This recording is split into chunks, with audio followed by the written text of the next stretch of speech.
দেখো আমাদের আজকে আলোচনার বিষয় হলো হারিয়ে যাওয়া কালি কলম। ক্লাস 10 বাংলাতে হারিয়ে যাওয়া কালি কলম নামক একটি রচনা রয়েছে।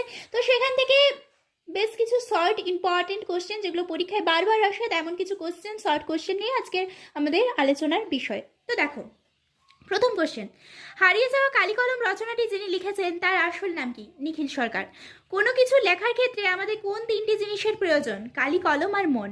লেখক যেখানে কাজ করেন সেটা কিসের আপিস? সেটা হলো লেখালেখির আপিস।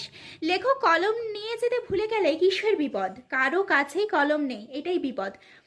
বাংলায় প্রচলিত কথা, কালি নেই কলম নেই, বলে আমি ড্যাশ, বলে আমি মুন্সি।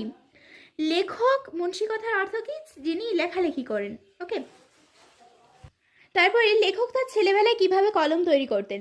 রগা রোগা বাঁশের কঞ্চি কেটে। লেখার পাতার বলতে শৈশবে লেখকেরা কোন পাতা ব্যবহার করতেন? কলা পাতা। হোম টাস্ক করা খাতাগুলো বা কলা পাতাগুলো মাস্টারমশাইকে দেখানোর পর লেখকেরা কি করতেন? পুকুরে ফেলে দিতেন। অক্ষরহীনকে লোকে কি বলতো? অক্ষরহীনকে লোকে বলতো ওর কাছে ক অক্ষর গোমাংস। ছিঁড়েপত্র না ছাড়ে মসি। মসি শব্দের অর্থ কি? কালি। মসি শব্দের অর্থ হলো কালি। কড়াইয়ের তলায় জমা কালি কি দিয়ে ঘষে তোলা হতো? লাউ পাতা দিয়ে।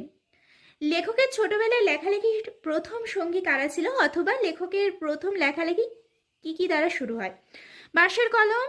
অ্যান্সার বাঁশের কলম, ঘরে তৈরি কালি, মাটির দোয়াত অ্যান্ড কলাপাতা। কি নিয়ে লেখক 50-60 বছর বয়সে লেখকের কষ্ট হয়েছিল? কি নিয়ে? কলম হাতছাড়া হতে চলেছে। নীল নদীর তীর থেকে লেখক কি নিয়ে আসতেন? নলখাগড়া। তারপরটা ভেরি ভেরি ইম্পর্টেন্ট, ব্রোঞ্জের শলাকার পোশাকি নাম কি? অথবা সিজার যে কলমটি দিয়ে কাশকাকে আঘাত করেছিল তার পোশাকি নাম কি? স্টাইলাস। কোন কলম একমাত্র সরস্বতী পুজোর সময় দেখা যায়? খাগের কলম। সরস্বতী পুজোতে কাচের দোয়াতে কালির বদলে কি দেওয়া হতো? দুধ দেওয়া হতো। কুইল কি? পালকের তৈরি কলমের ইংরেজি নাম। বাবু কুইল ড্রাইভার্স। এটি কে বলতেন? এটি বলতেন লয়েড কার্সন। বর্তমানে কোন কলম দেখতে হলে তৈলচিত্র বা ফটোগ্রাফ ইউজ করতে হয় বা ব্যবহার করতে হয়? পালকের কলম।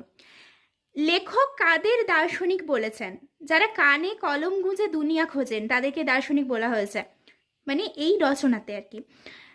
এক সময় বলা হতো কলমে কায়স্থ চিনি গোফেতে ড্যাশ, গোফেতে রাজপুত। তারপর দেখো, কালির অক্ষর নাইকো পেটে চণ্ডী পড়েন ড্যাশ, কালীঘাটে। পণ্ডিতরা বলেন কলমের দুনিয়ায় যা সত্যিকারের বিপ্লব ঘটায় সেটি হলো ফাউন্টেন পেন। ফাউন্টেন পেনের বাংলা নাম কি? ফাউন্টেন পেনের বাংলা নাম হলো ঝর্ণা কলম। তবে দেখো, ঝর্ণা কলম নামটি কার দেওয়া? ঝর্ণা কলম নামটি হচ্ছে রবীন্দ্রনাথ ঠাকুরের দেওয়া। ফাউন্টেন পেন কে আবিষ্কার করেন? Lewis Edson Waterman. লেখক শহরে কোন পেন কেনার জন্য গিয়েছিলেন? Fountain pen. পাইলট কোন ধরনের কলম? জাপানি কলম। শরৎচন্দ্র চট্টোপাধ্যায় কিসের নেশা ছিল? কিসের নেশা? না ফাউন্টেন পেনের নেশা। আদি ফাউন্টেন পেনের নাম কি ছিল? Reservoir pen. কাচের দোয়াতে কি দ্বারা কালি বানান কাচের দোয়াতে কি দ্বারা কালি বানাতো লেখক? কালি ট্যাবলেট। তবে কোশ্চেন, কয়েকটি কালির নাম লেখো, অথবা এটা এভাবে আসতে পারে তাদের বাহারি নাম। কি নাম? কাজল কালি, সুলেখা কালি, এটা হচ্ছে কালির নাম। পালকের কলম তাড়াতাড়ি ভোঁতা হয়ে যেত, তাই টেকসই করার জন্য কিসের নিব তৈরি করা হয়েছিল? গরুর শিং আর কচ্ছপের খোলের নিব। দোয়াত ও কলমকে বাজার থেকে সরিয়ে দিয়েছিল কোন পেন? Fountain pen. দোয়াত কত রকমের হতে পারে? দোয়াত বিভিন্ন রকমের হতে পারে, যেমন কাঁচের, জেটের, পিতলের, সোনার দোয়াত ইত্যাদি। কার কাছে সোনার দোয়াত কলম ছিল বা সোনার কলম ছিল? কার কাছে? শুভ ঠাকুরের কাছে। এমন একজন লেখক এর নাম বলো যিনি দোয়াতের কালি দিয়ে লিখে অমর হয়ে রয়েছেন। অ্যান্সার কাশিরাম দাস। ফাউন্টেন পেনের পরে কোন পেনের স্থান? Ball pen. সব পেনকে জাদুঘরে পাঠানোর প্রতিজ্ঞা করেছেন কম্পিউটার। যারা কলমবাজে ওস্তাদ তাদেরকে কি বলা হয়? ক্যালিগ্রাফিস্ট বা লিপিকুশলী। 4 খণ্ড রামায়ণ কপি করে অষ্টাদশ শতকের একজন লেখক কি পেয়েছেন? 7 টাকা, কিছু কাপড় আর মিঠাই। 19 শতকে 12 আনায় কটি অক্ষর লেখানো হতো? 32,000টি অক্ষর। নিবের কলমের মর্যাদা শেষ পর্যন্ত কে বাঁচিয়ে রেখেছিল? সত্যজিৎ রায়। তলোয়ারের চেয়েও শক্তিধর কে? কলম। লিপিশিল্প কথাটি কার সাথে যুক্ত? সত্যজিৎ রায়। হাতের লেখা পাণ্ডুলিপির পাতায় কার চিত্রশিল্পী হওয়ার সূচনা? রবীন্দ্রনাথের। নিবের কলমের খুনির ভূমিকা দেখেছেন কোন লেখকের মৃত্যুতে? ত্রৈলোক্যনাথ।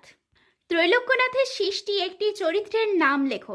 কঙ্কাবতী বা ডমরুধর। নিজের হাতের কলমের আঘাতে মৃত্যু হয়েছিল কোন লেখকের? ত্রৈলোক্যনাথের। অ্যাট লাস্ট কোশ্চেন, লাঠি তোমার দিন ফুরাইছে, এটি কে লিখেছেন বা কে বলেছেন? সো এটা তোমাদের জন্য, তোমরা অ্যান্সার দিয়ে দাও। সো আজকের ভিডিও এই পর্যন্ত, থ্যাংক ইউ।